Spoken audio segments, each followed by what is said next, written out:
Hello and welcome to this Super Bowl edition of the Purple Journal podcast. I am your host, Joe Johnson, owner of purplePTSD.com. Unfortunately, at this point, here with Mr. Joe Oberly, who also writes for, or I guess used to, since we can't figure out how to log him into the site, used to write for purplePTSD.com. And also so that's where we're at? Yep. In case any of you that stopped looking at our website about 4 days ago, we are live. You realize it, Joe. If the Vikings are now, I don't give a crap. So I haven't been paying attention all week. Yeah. Can't get in the site. What the heck? That's also kind of the best advertisement for the podcast ever.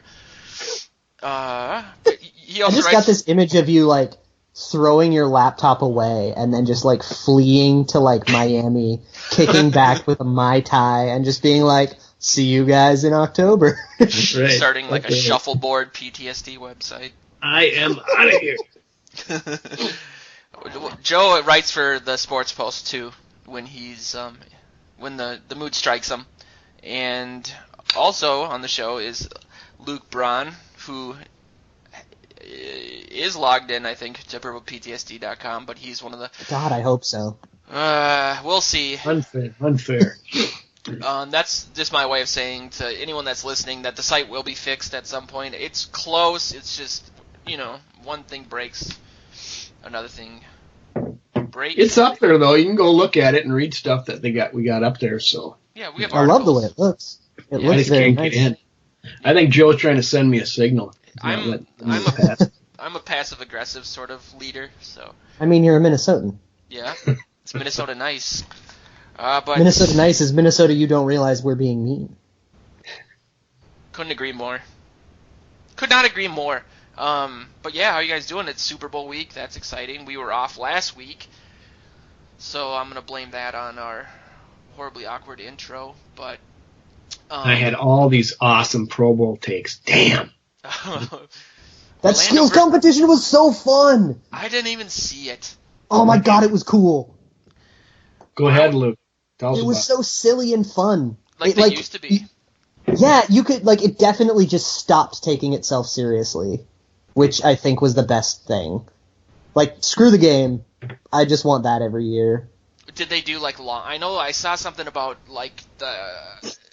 the kickoff between field goal kickers, but when I was younger, I used to play Sega Genesis with one of my buddies, and our favorite game was called 1994 NFL Quarterback Club, and it was just the skills competition from the Pro Bowl in a video game, and you had to do target practice with moving targets and who could throw the ball that was the in farthest. There, and it was great, and Phillip Rivers crushed it, and everyone else was bad. Drew Brees was horrible.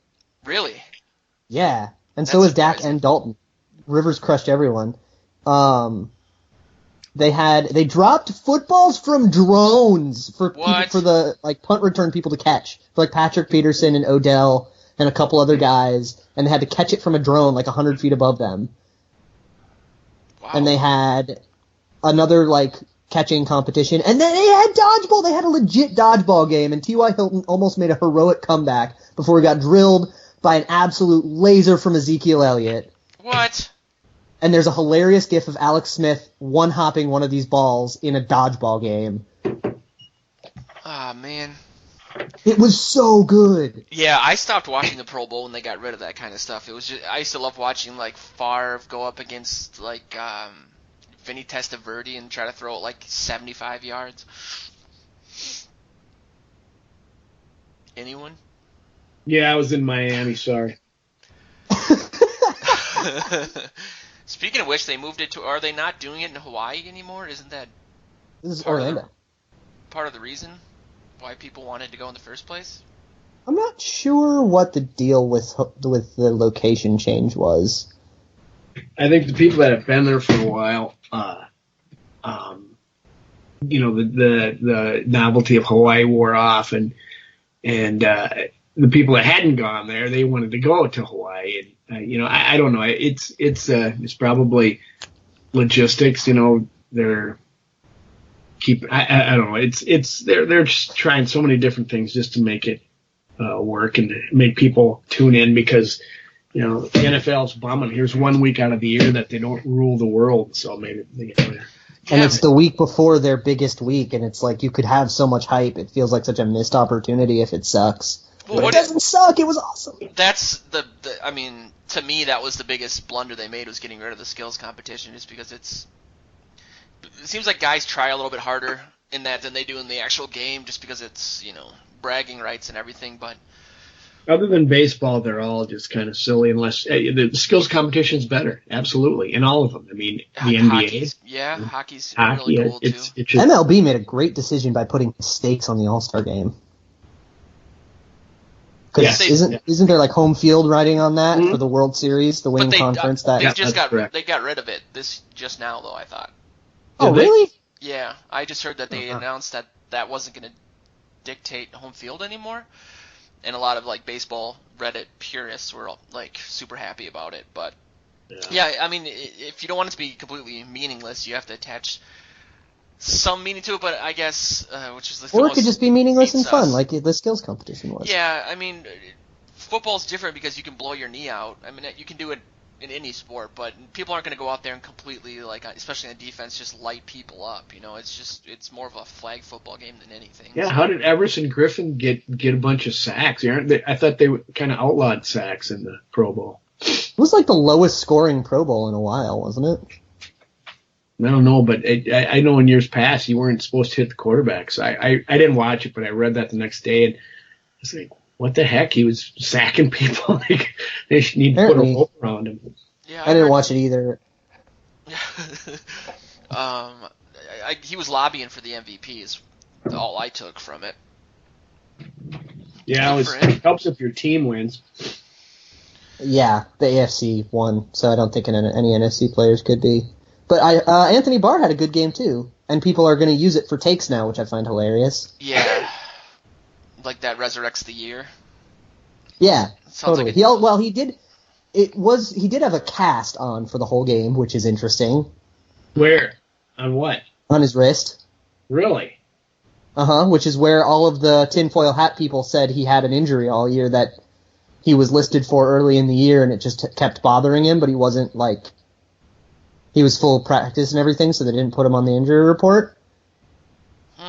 That's the tinfoil theory of why he was bad. And if you look at, like, I think I've talked about this before, if you look at, like, the things he did poorly that he didn't used to do like, he was always man coverage, but he was really good at getting off blocks except for until this year, and that's a hands thing. That's a hands aggressiveness thing, and if your hand is hurt, you can't be as aggressive with it, so that then you get worse at that. Do they have to report off-season surgery, like, when it happens?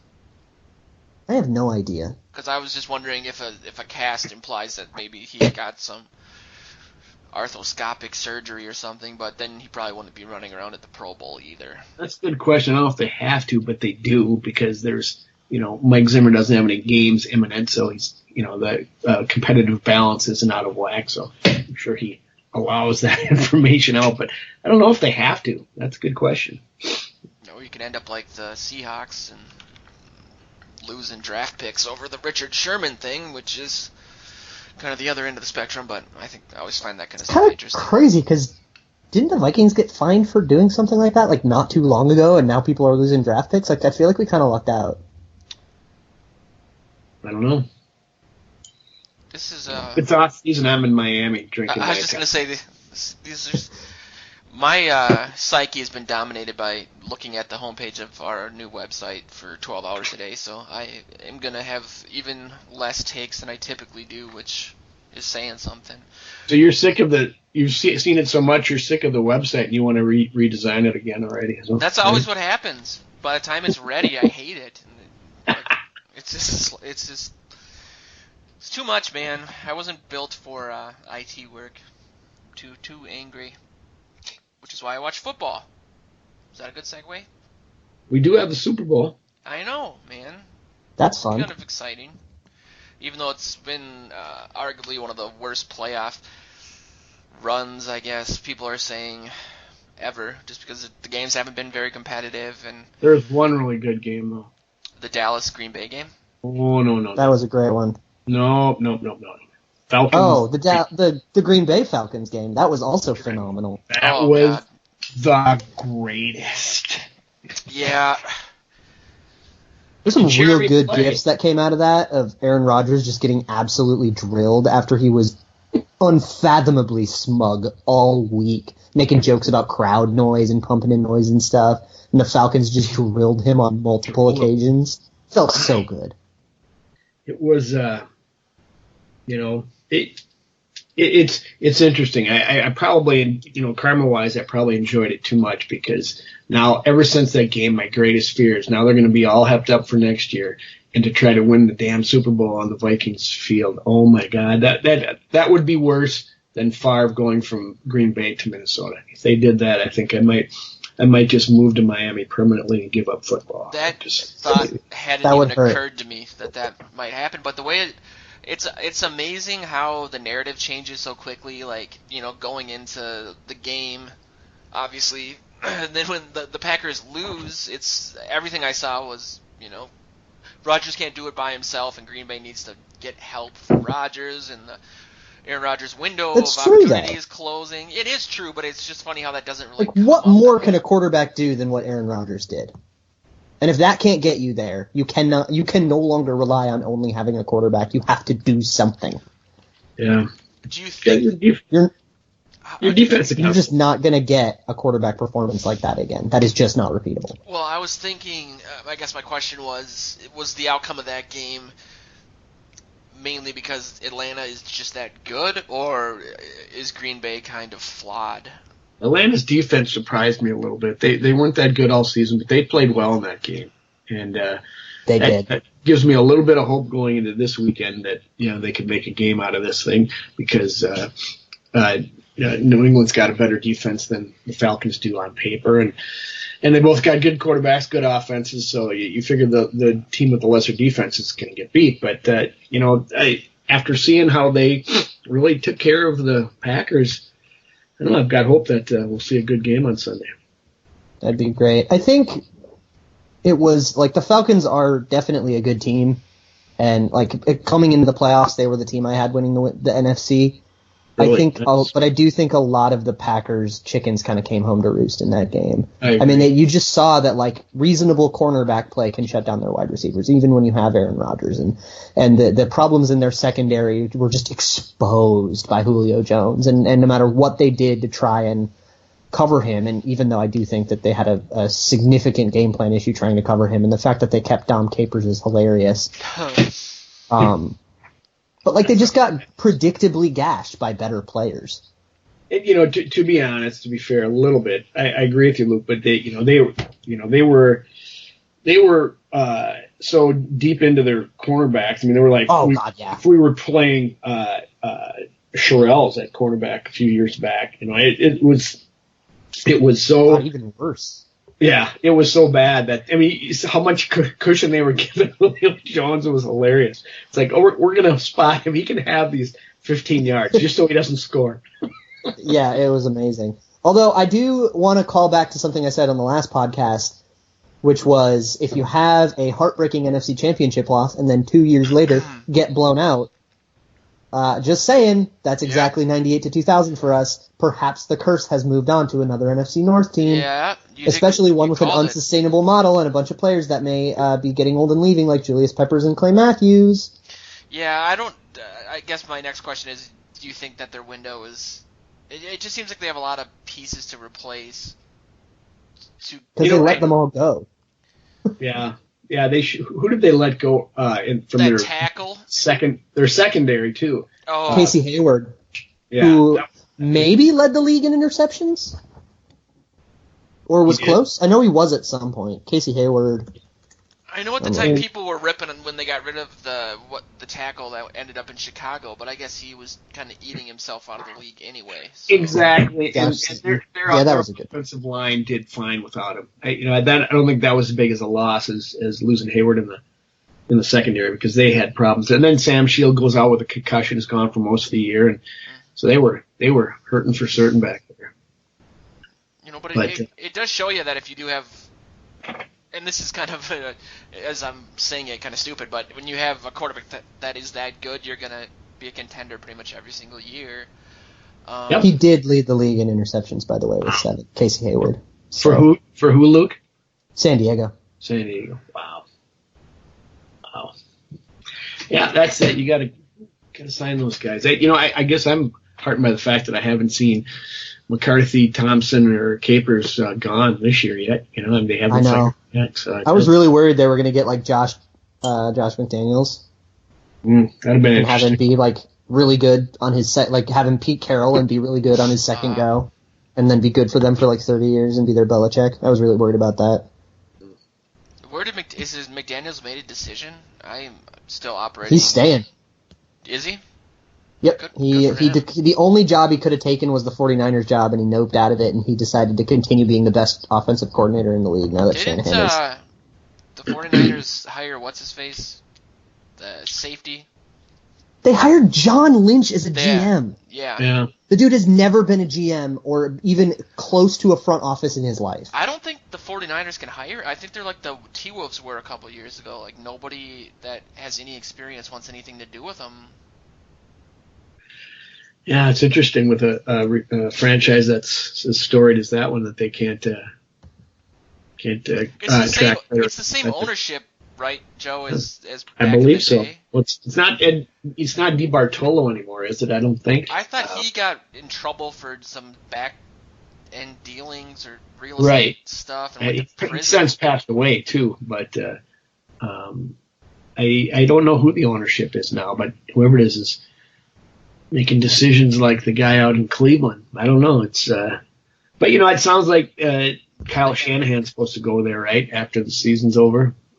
Yep, Shanahan's going to be the coach and do a lot of the GM decisions. And Lynch actually got in, I forget his name, but he got in some very well-respected personnel guy to kind of be, like, not a Brzezinski figure, but like kind of what Rick Spielman was before he was GM. They're going to have a triangle of authority? Not a triangle of authority, but it's going to be John Lynch kind of being the football czar, if you will, and delegating all the actual football decisions to somebody who knows about it. A rhombus of authority?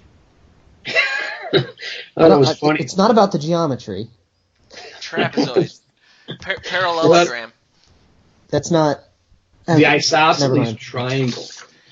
Isosceles is a word I have not heard in a long time. John Lynch squared plus Josh McDaniel squared equals... All right, so... I thought it was interesting, or it was funny when Matt Millen saying, he's got a lot of work to do. How do you know, Matt?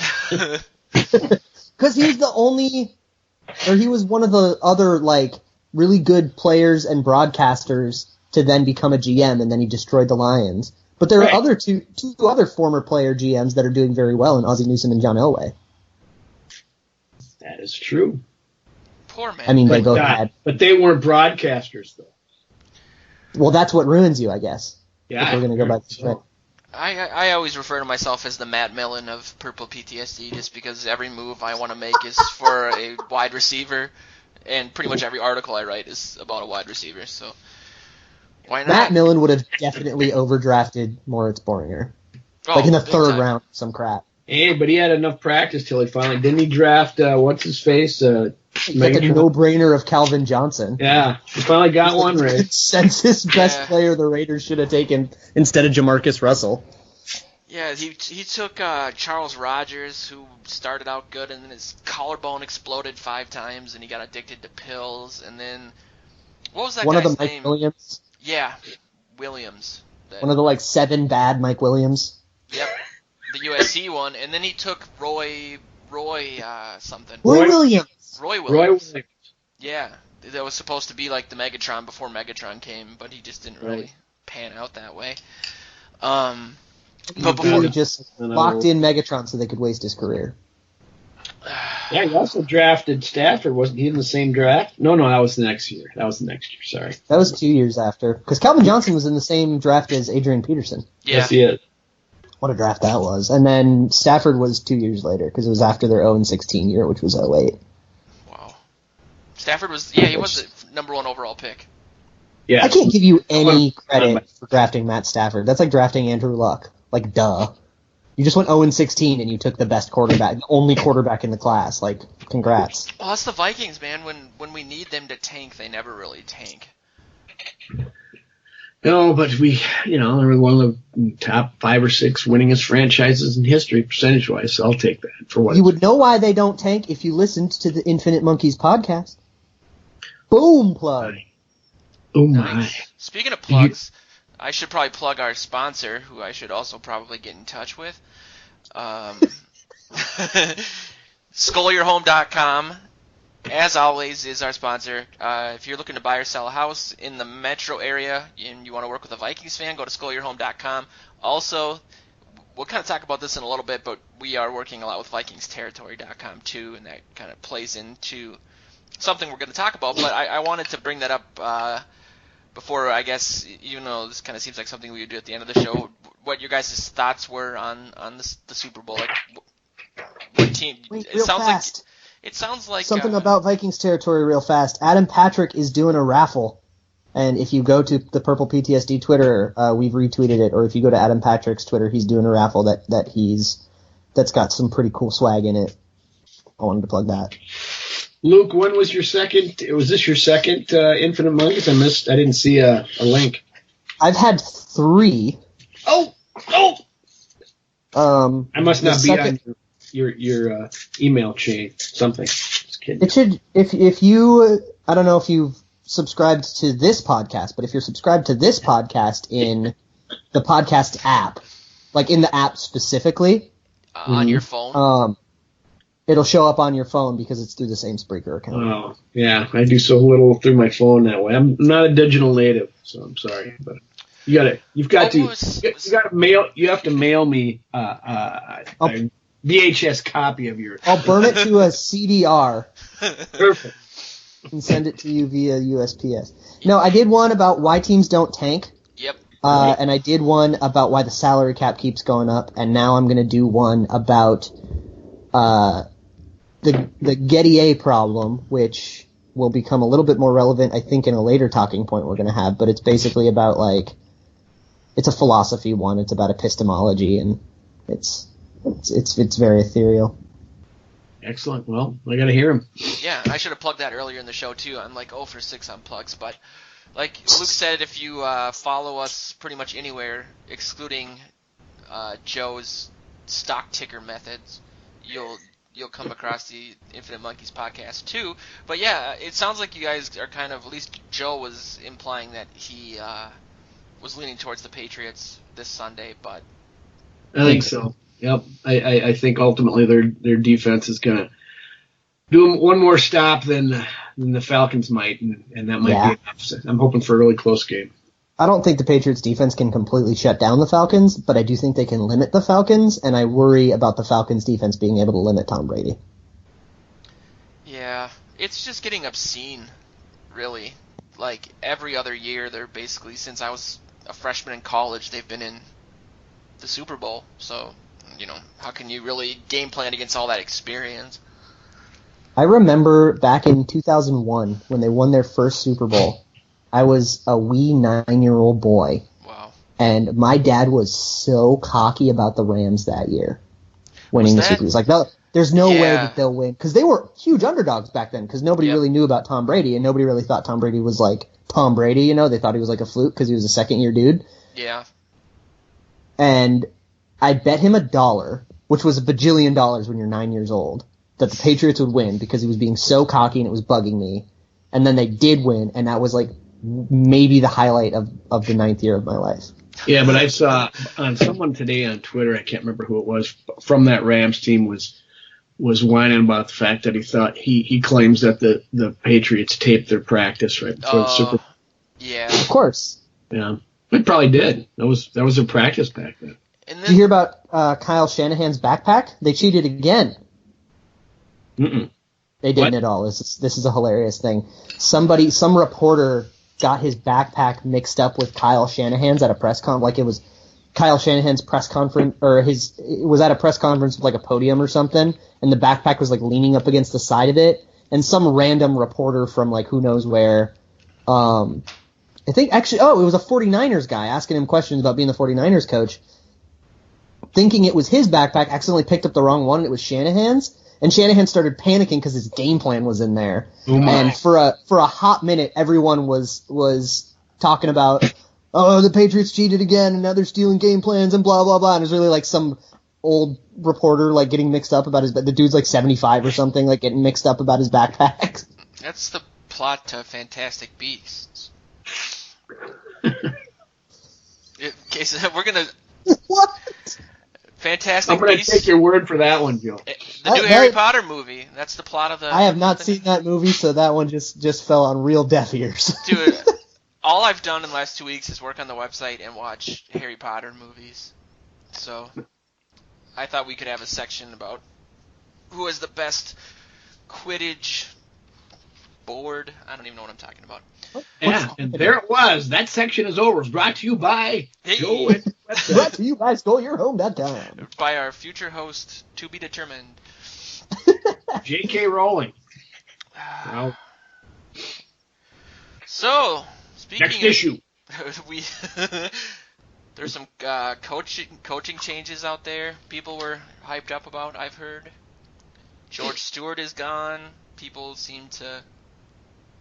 I don't know, Luke. You can explain this better because I was getting this secondhand through you. But it seemed like people kind of weren't happy with that move, or I don't know. It's weird. There's kind of two sides. I mean, George Stewart's been a little bit of a hotly debated person for the last few years just because the wide receivers have been so bad. But, like, he was our wide receivers coach for, like, 10 years. And he's been a wide receivers coach for forever, and he's worked with guys like Jerry Rice and all these all-time greats. So he has this, kind of Norv Turner-ish reputation where he's been in the business for forever. So, like, good for the Chargers. I don't know if he's ever been a special teams coach, and if he has, it was more than a decade ago. So that's a kind of a weird move. And also, we've had all kinds of, like, young players failing, like Cordero Patterson taking 4 years to become a 400-yard receiver, Laquan Treadwell, Sidney Rice, having 1 year, and really that was just because of Favre. Yeah. You can give him credit for Diggs being so technically sound and Thielen's development into a technically amazing receiver, but I don't know if that overcomes 10 years of futility. Yeah, but what about, is it more of Patterson's stuff on him? I mean, when he finally... I mean, that's really where the debate is. Yeah. But, to take the other side at George Stewart, I mean, prince of a guy. I mean, if you're... And I spend time at camp and around Winter Park, and this guy is one of the, best dudes you're ever going to run into at a football practice. A lot of people, coaches and what have you, are very serious and angry and strident and concerned and forced, what have you. But George is he's just a great guy. He'll come up and talk to you and act like he's known you all his life. He's really that kind of a nice guy. I mean, you also got to go back. I mean, you got, what's his name? Percy Harvin did pretty good when he was here. I mean, maybe you mentioned, but I don't know if you can go play by a player. I'm surprised by all of a sudden you coach, receivers all this time, and all of a sudden you're a special teams coordinator. I guess I don't understand. I guess guys know the whole game. I don't know. I don't understand how they can jump around like that if they're not more specialized. But there it is. But I think it's a loss to a certain degree, and depending on if they get somebody better, maybe it's time for some new blood. I can agree with that. But as far as on a personal level, wonderful guy. Maybe it's because all the receivers we've drafted only make an impact on special teams. That's where he's getting his experience.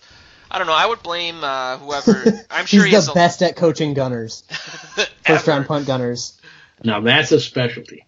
I don't know. I haven't been a fan of a lot of the receivers we've been taking the past decade. I think the only two that Percy Harvin and Diggs, you could say Thielen, but most of them that have failed are from. Thielen is an undrafted free agent that is now wildly outperforming his expectations. Thielen? Yeah, so I think you can give him credit for Thielen. You're still butthurt about Thielen for crying out loud, Joe. Come on, get over it, bro. I'm Can I give you some names of other wide receivers that George Stewart has coached? Yes. Andre Allison. Nice. Chandler Williams.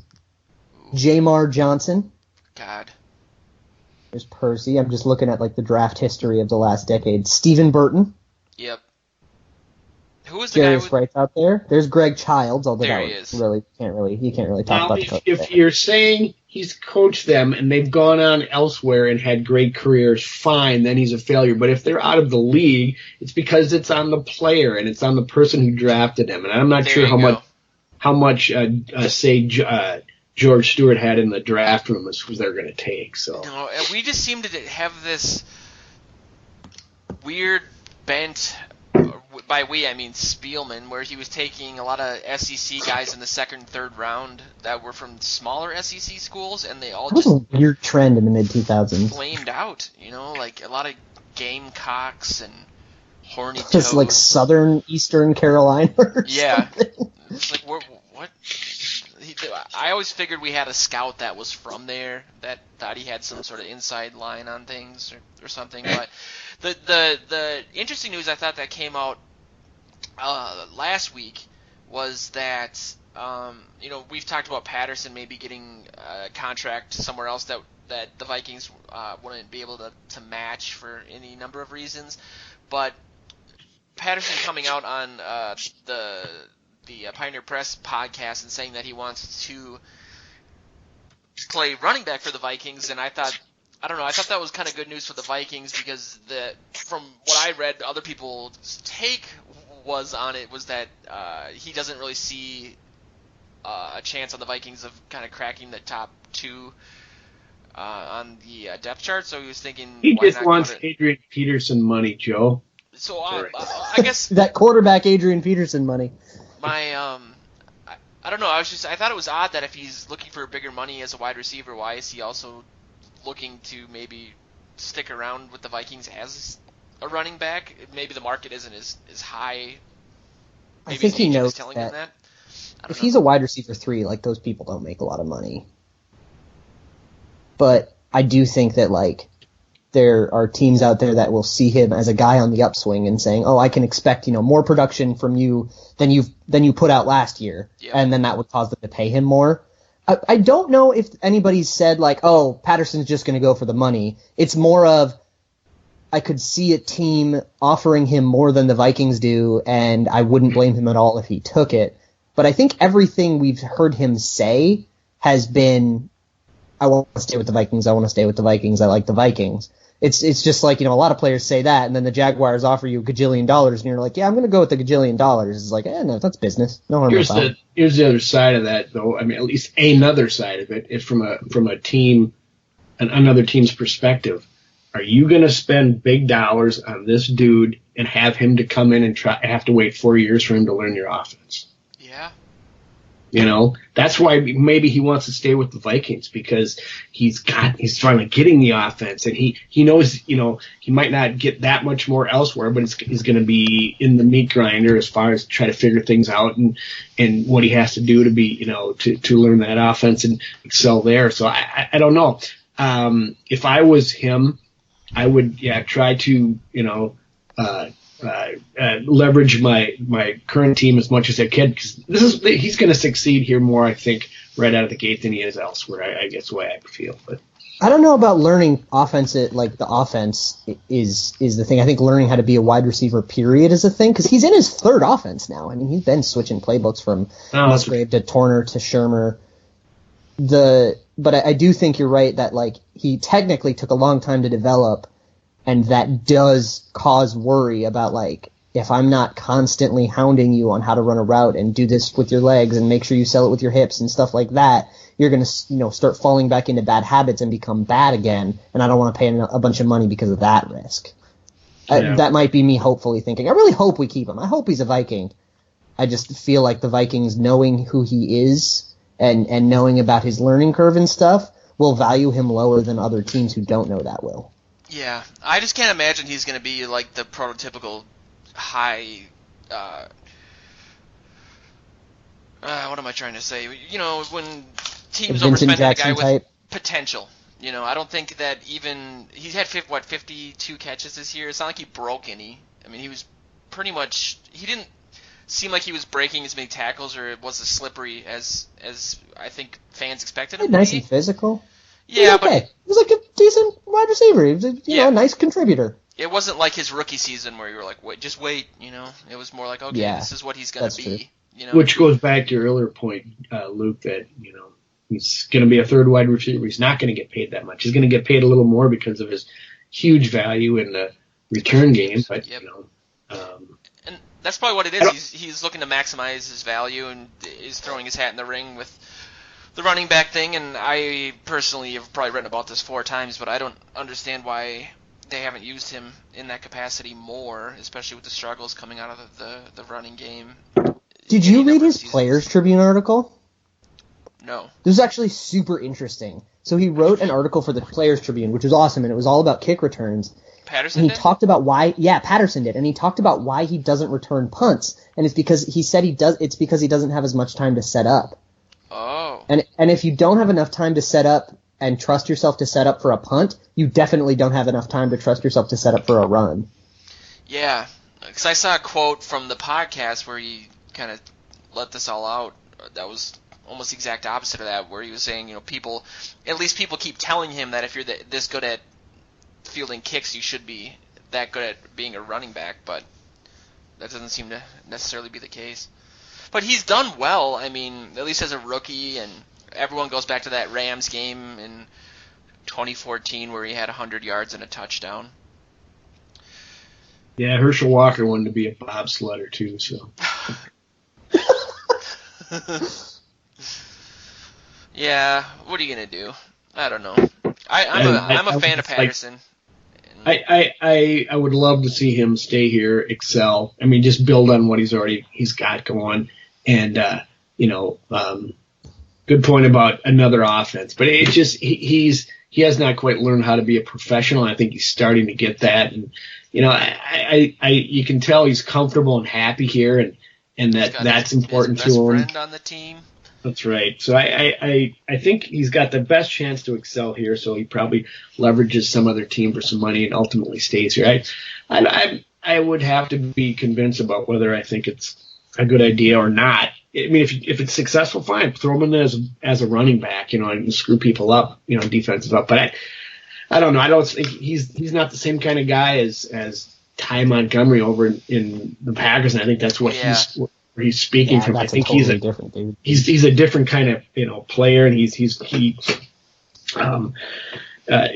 skill set is different. So I don't see it exactly doing great guns, but as a trick play, they throw enough trick plays, and it's worth a try.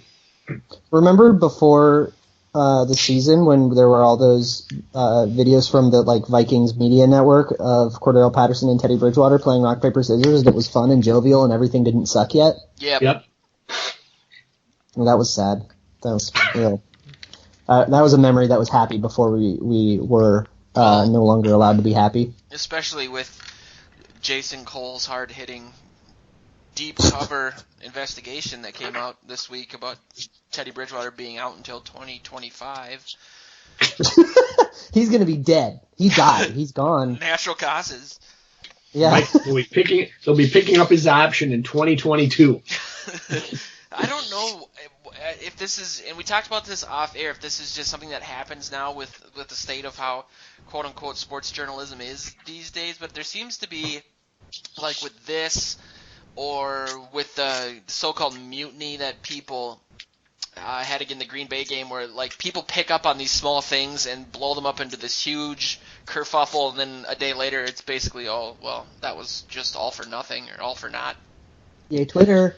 Speaking of someone who has had the past several years find stories, find things to write about in the off season, and just several times a week, anything that's said or any little nuance, you just take it and jump on and go with it. And it's I've talked with many beat reporters who just can see how frustrated the Vikings and other teams get with this kind of thing going on. How whenever somebody does this, they have to respond. I mean, when you read the quotes from the Vikings in this situation, you can just see them throwing up their hands and saying, well, we really haven't changed. We don't say anything different than we said when Zimmer spoke about it 2 weeks ago. It's still the same. Nothing's changed.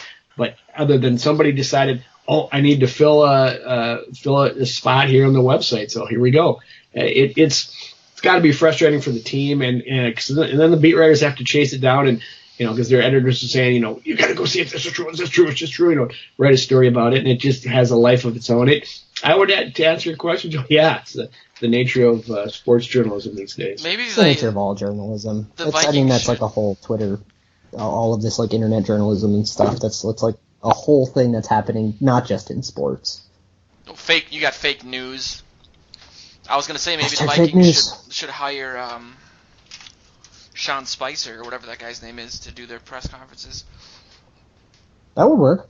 I think it's important to point out with this Jason Cole story that it was a Bleacher Report video, and it was one of those little 26-second shareable videos. The only thing he actually cites in it is a doctor who talked about it way back when the injury actually happened. Before any rehab had happened, before we knew anything, saying, it's about 19 months of a recovery, and then he did math and counted it all up and said, oh, well, that would take you to the end of the 2017 season. So no new information was imparted. Nothing changed, but people took it as gospel, which is also hilarious because it's Jason Cole, and the guy once reported that the Jaguars were going to move to St. Louis. Yeah, Luke, how was it presented?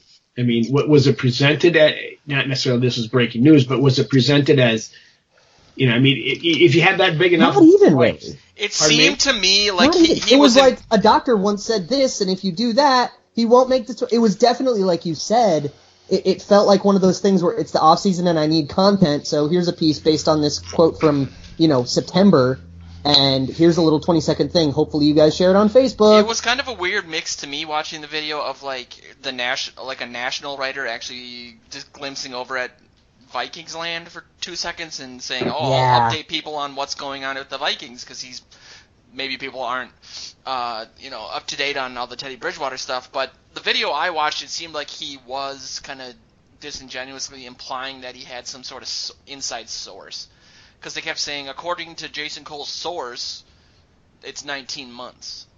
And so that's everybody who retweeted the thing and who wrote their own articles about that piece. The actual video that Jason Cole did was talking about a doctor source from, crap we already knew way long ago. Okay. And then everybody else said, Jason Cole has a source. Yeah, and the thing is that doctor never examined Teddy either. It's just like... No, it was this kind of thing takes about 19 months, I guess. It was it's a very offhanded, yeah. This is kind of an average deal with, it's not... When you're an NFL quarterback and you have access to the best rehab and you're grinding it every day because it's your job rather than just, trying to get back to regular... it's a totally different situation, and talking about an average is not really helpful. Not at all. And that's... The video I watched, too, did say that the average based on the injury, not based on any insider knowledge or anything coming out of the Vikings or Bridgewater specifically. So it was just much to do about nothing, I guess. I'm just waiting for him to Jason Cole to tweet a story about when Joe's coming back from his foot injury. I mean, there's been all kinds of speculation out there. And everybody wants to know, and it's back off. And, as soon as they do, we'll sit here and we'll go to the source. Well, I've just been looking, I've been Googling, averages, and just kind of going that way. But speaking of my foot, it is not healing correctly, so who knows what's wrong with it. Oh, good. 19 months is usually the average. Yeah, that's what I heard, too. Jason Cole texted me. I'm trying to figure out who his source is. I'm kind of pissed off about it, but... Certainly nobody that examined you. I just have body image issues. But speaking of which... It's silly. It's silly. It's the state of the way things are. It's the state of supply and demand, People, like you said, Joe, people need to put something out there, and that's something people will click on. But... When I was covering the Vikings for CBSSports.com, I mean, you're looking for this stuff every day. As something comes out so that you can I make a story about that? Can I make a news item about that? If you do your job and then go interview somebody and chase somebody down, fine, and then it's a legitimate story to a degree. But ultimately, I've talked to the PR staff at the Vikings. They're just pulling their hair out because they got to respond to every one that calls them up on these things, and they're totally baseless a lot of times. But so it is. When you work in a world where you have to provide daily content, and you have to constantly be making things and constantly having ideas, even when your creative brain doesn't have anything or there isn't any topics to worry about, you're right, you would just have to do stuff. Yep. And I really don't blame Jason Cole for doing that. I blame everybody else for taking his word as gospel instead of doing like an ounce of research on the dude and understanding that he's just one of those guys that has to come up with daily content. Like, go ahead, Jason Cole, make your paycheck. That's fine. I respect the grind, but we shouldn't take him at his word like he's Adam Schefter talking about an inside source in the Vikings. I agree with you, Luke. It's more on those people that follow up and do it, but he's got some skin in this game. He's got some culpability here to dredge up something that's this far back and not provide anything new and not provide any closer source, and then just say I have a source, or come on, if his vehicle for throwing it out there is too big and too so many people see it that this is going to happen. So to a certain extent, some of that's on him. But yeah, I agree with you. Yeah, it's probably not the best for his reputation. I mean, it's kind of a he didn't provide situation. Balls, but yeah, you're right. I lost a little bit in my estimation of him. I mean, if he's just throwing up stuff that goes in on Monday morning, has his first cup of coffee, and says, "Oh God, I got nothing. Okay, this happened a while ago. Let's just do this." It's kind of lazy. Big time. Well, with that, we have a couple other things we wanted to touch on too. I know, Luke, you wrote an interesting piece. It was probably one of the first pieces to go up on the new website about the '98 Vikings and kind of a where are they now sort of deal. Yeah, that was real fun.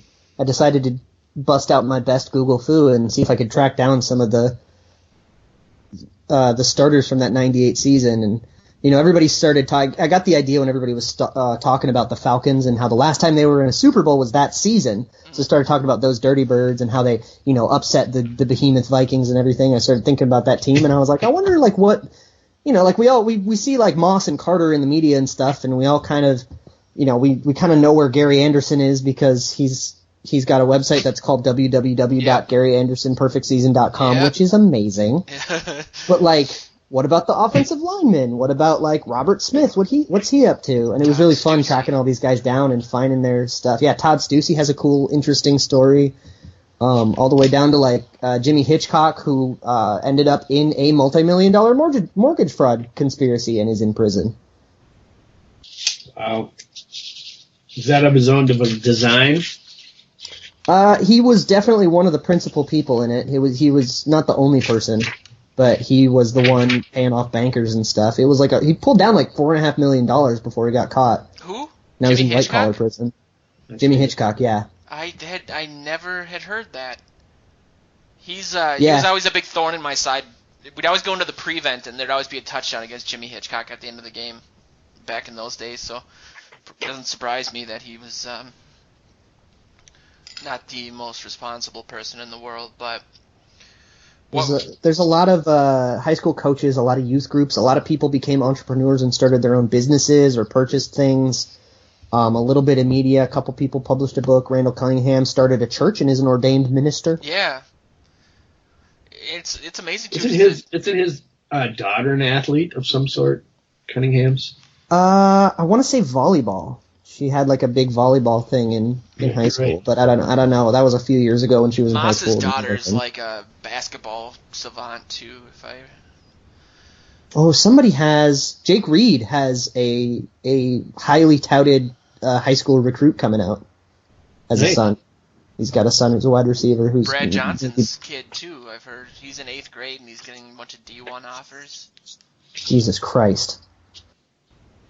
He was on the '98 team technically. That team was so stacked.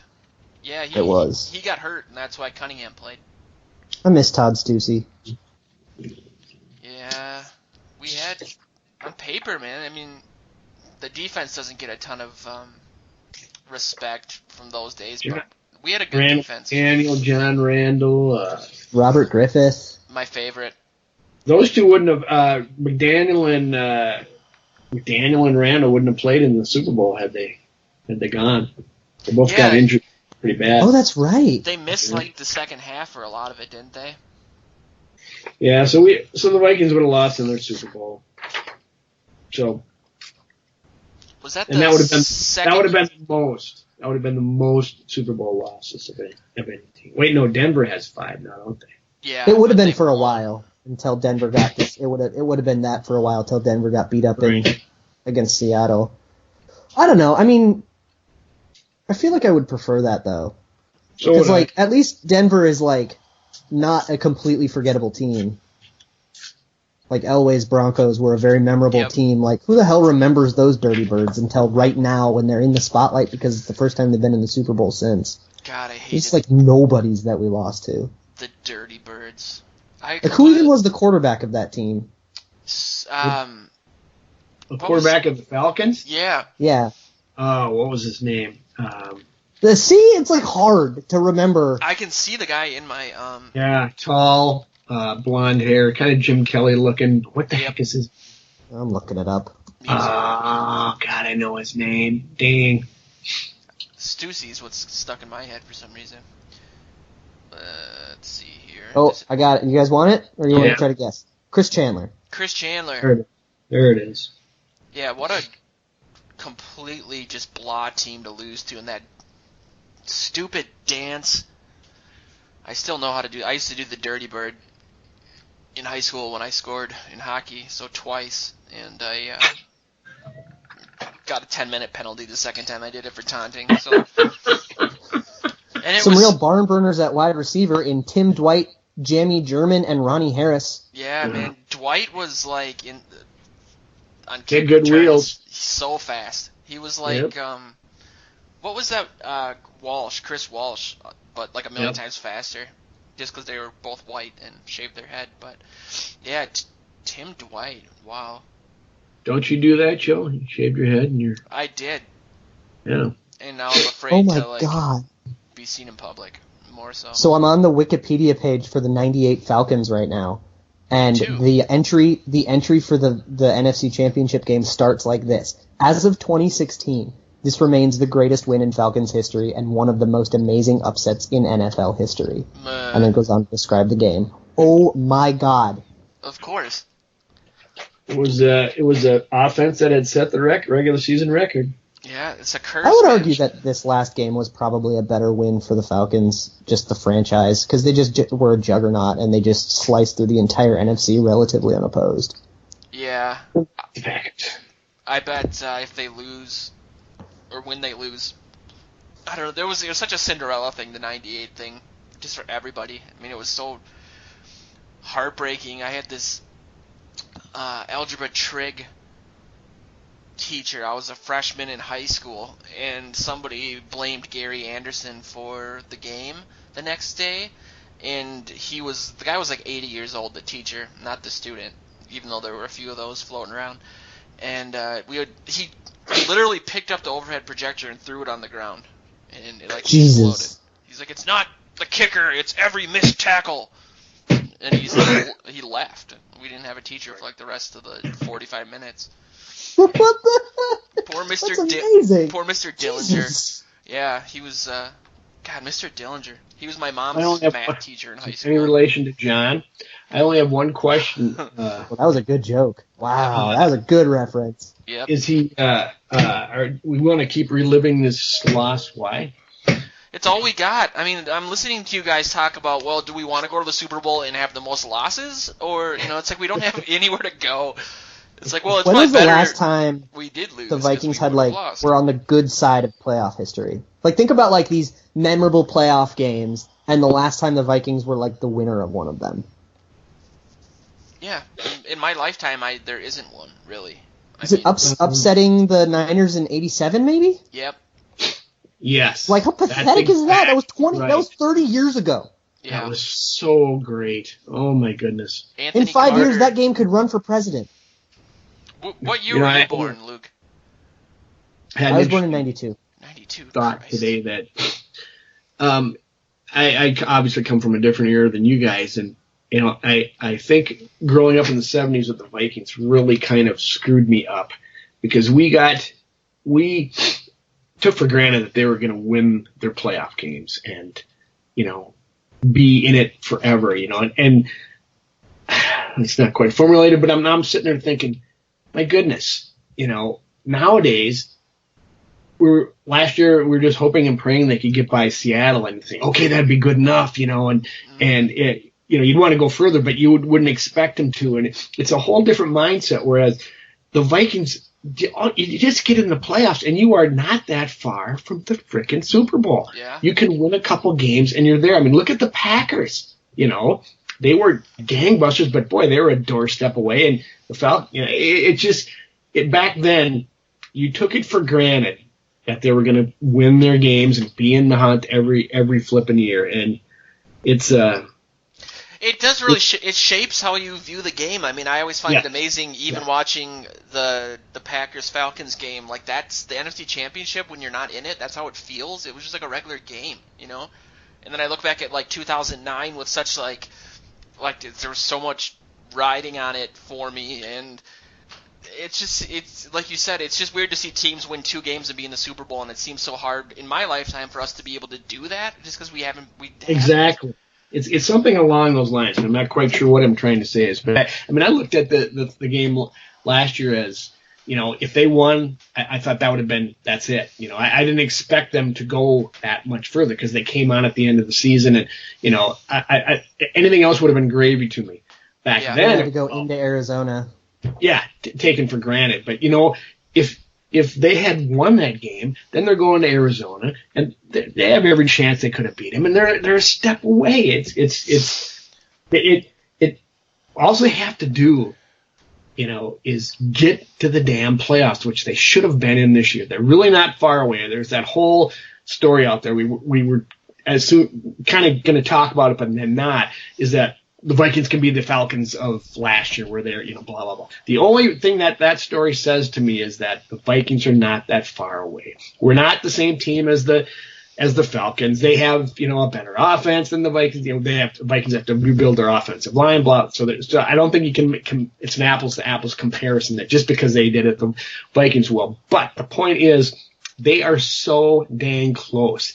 If they make a few of the right moves, they get a number of the right breaks and stay healthy next year, they should be in this goddamn conversation, and there's no reason why they shouldn't. Yeah. So there you go. And I think it's important, It's too. a really interesting way of looking at – oh, go ahead, Joe. I was just going to say that when things do go bad, like the Seattle game last year, and some people don't get – I think it depends on when you came up, like you said, Joe, because I was apoplectic when it came to the Blair Walsh situation, and everyone's like, there's always next year, and it's like, no, not really. For the Vikings, there's like every maybe 10 years, and we have one good shot at it, and then we need at some point we have to capitalize on these shots. Not to say that last year was a huge opportunity, but how many times have the Giants gone 9-7 but won their last 4 games and then won the Super Bowl twice? That happens.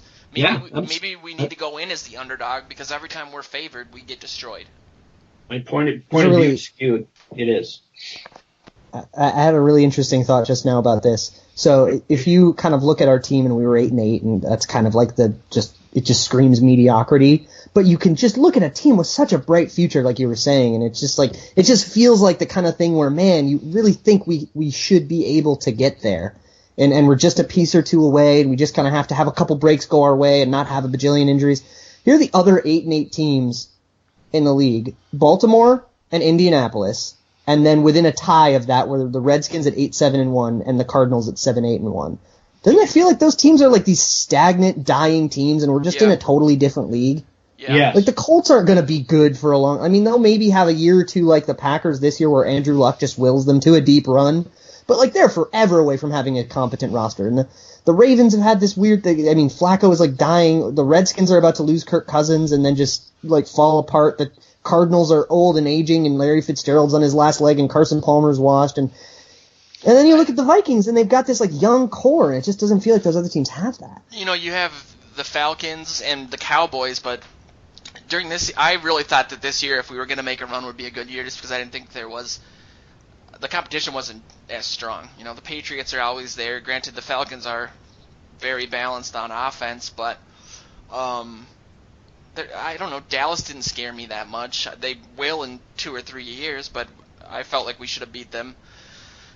at home this season, so there wasn't a ton of competition. There wasn't, even with Atlanta playing the way they are, it's not like they were the playing or had the expectations that the Panthers did last year. Let's see how that kind of panned out. But the key is that we got to take advantage of it when we have the opportunity, and I think we talked about this on a different podcast, but this offseason especially is going to be one where we look back and say, did they make the right moves? If not, that's kind of why the window closed. And I think the comparison to Atlanta isn't a terrible one, just because they have a 1-2 or two-headed rushing attack or whatever, and both their running backs are second round or later picks. So they got a better offensive line though. Yeah. They're actually a good example to look to because they show the blueprint for all the things that the Vikings need to do to become successful, because they fixed the offensive line and got better. They got immediate production from their draft picks with Keanu Neal, and they had their other draft picks developed. They had a great development out of Vic Beasley. They needed to a whole bunch of things to improve, and they all did, and it really allowed Matt Ryan to shine, and they needed to get a guy like Taylor Gabriel to kind of take some of the pressure off Julio Jones, and all of these things kind of all culminated together, and it all went right for them. And I think a similar thing needs to happen for the Vikings. You need to have the offensive line improve. You need to have a guy like Anthony Barr bounce back. You need to have these kind of young players like Trey Waynes needs to really develop. And then you're going to need to get a draft pick, probably on the offensive side, just because that's really where the problems are. You're going to need to have draft picks start contributing early. You can't have this red shirting, Trey Waynes, Laquan Treadwell thing. That's great when you're a team with a young core that can afford to be patient, but now our window is open, and it's now. Yeah. It's not in a couple years when everybody develops more. It is now the present moment. And I think the draft strategy needs to change, and looking to the Falcons is a really useful little example that we can maybe hope is in our future. Is Julio Jones the main driver of that offense? I mean, do you think the Vikings sometimes I know he's injured a lot, but so balanced, Joe. Those running backs are so good out of the backfield. I mean, they can run the ball, they can pound you a little bit if they want to, but they both catch the ball so well. He can fade back and throw to anybody. He's gets enough protection, from his line and he's a good enough quarterback I'd say Julio Jones really attracts a lot of attention, but you can't just guard him. There's too much there.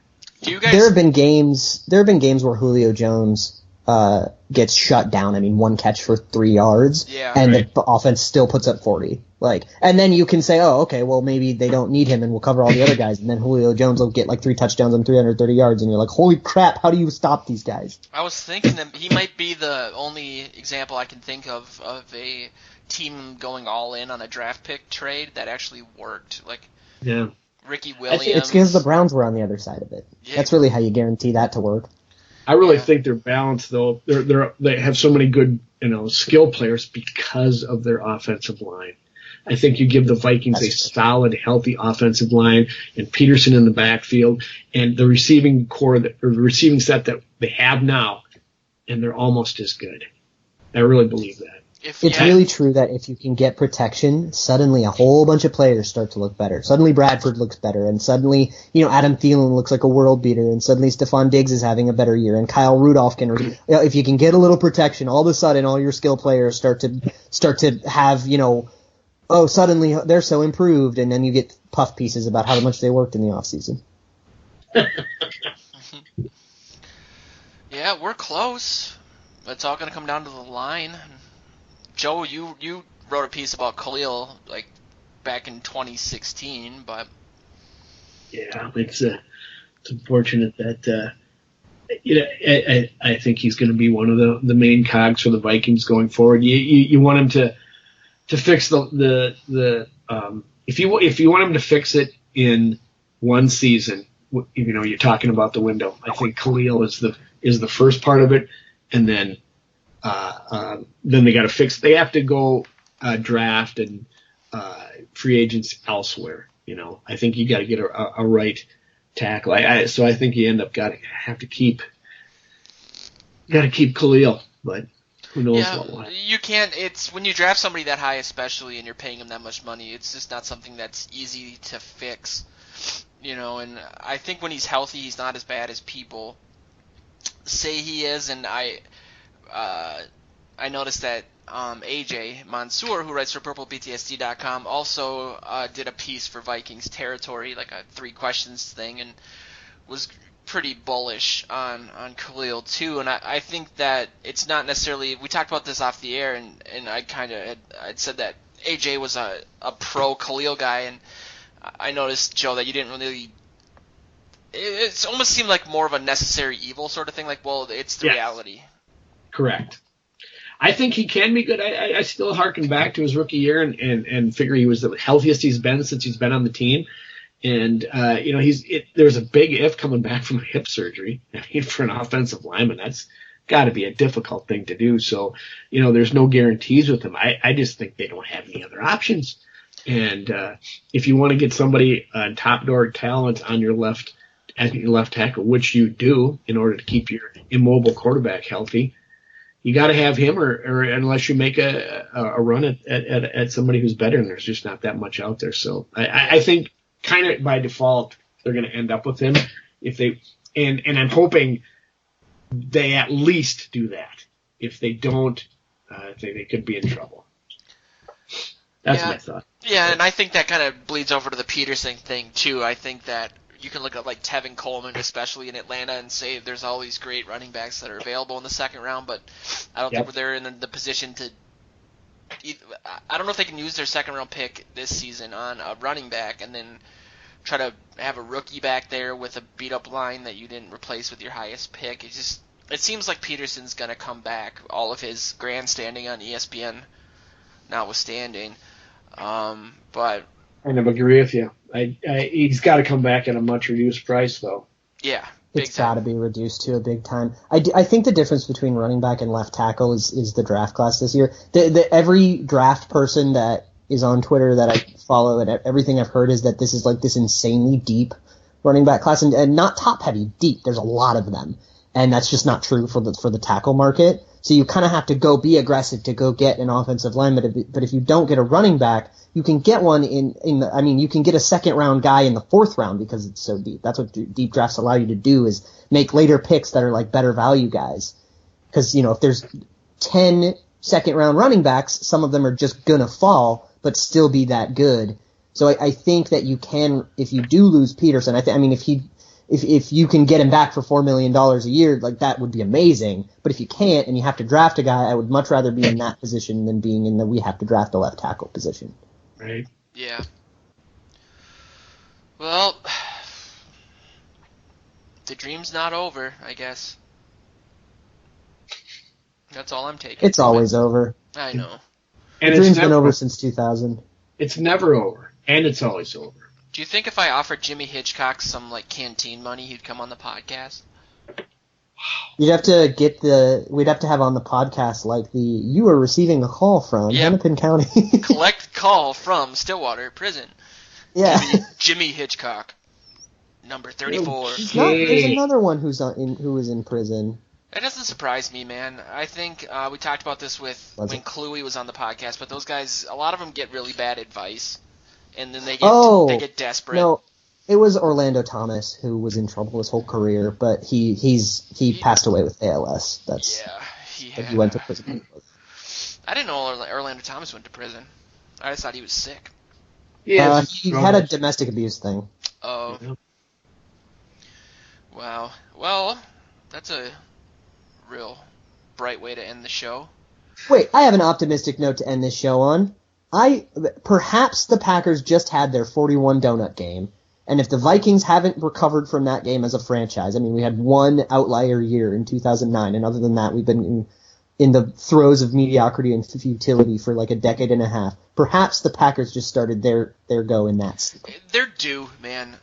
This whole my entire. Not all they have Rodgers. I know. It's just all I can. My dad always says that before the early '90s, the Packers had the worst quarterbacks, and since then, and since I've become cognizant of football, it's been nothing but Hall of Fame play out of Green Bay, and it just drives me nuts. There's only one difference between the Packers, potentially calling that a 41 donut game for them, and the Vikings is the Vikings don't have anything in their trophy closet. That's because the Packers stole it. Well, it's true, Lou. They stole Lou. the Jim Thorpe trophy.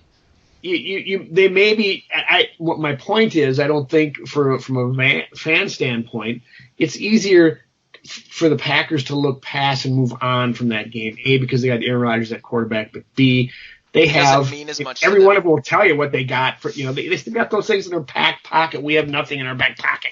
That's the whole thing. That's why I don't understand this happy-go-lucky. Oh, better luck next year. No, man. I agree with you, Joe. You got to capitalize. I totally agree with you. It's once a decade for me at this point, and it's. I want once in a lifetime. One. Okay.